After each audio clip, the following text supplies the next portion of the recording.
Madara Uchiwa est probablement l'un des personnages les plus tragiques de Naruto. Quand on pense à lui, on voit surtout un homme invincible, un monstre de puissance, capable d'affronter une armée entière seul.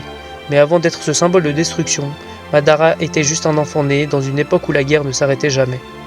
Depuis son plus jeune âge, il a vu ses frères mourir les uns après les autres.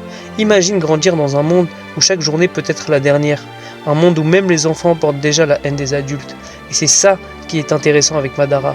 Il n'est pas devenu mauvais du jour au lendemain. Il a simplement perdu foi dans les humains. Parce qu'au début, lui aussi rêvait de paix. Avec Hashirama, il voulait créer un monde différent.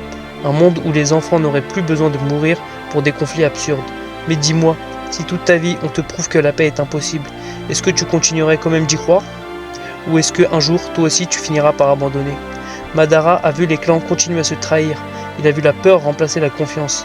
Même après la création de Konoha, il comprenait déjà que le cycle de haine n'était pas terminé. Et c'est là que le personnage devient fascinant. Parce qu'au fond, Madara ne voulait pas détruire le monde. Il voulait créer une illusion parfaite où personne ne souffrirait. Mais est-ce qu'une paix basée sur un mensonge mérite vraiment d'être appelée paix? Si tout le monde est heureux dans une illusion, est-ce réellement mauvais? C'est ce qui rend Madara aussi marquant. On comprend pourquoi il est devenu comme ça. On comprend sa douleur. Et parfois, on se surprend même à être d'accord avec certaines de ses idées. Parce qu'au final, Madara est le produit d'un monde brisé. Un homme qui a tellement souffert qu'il a fini par croire que la liberté humaine était le véritable problème. Et toi qui regardes cette vidéo, est-ce que tu penses que Madara avait totalement tort?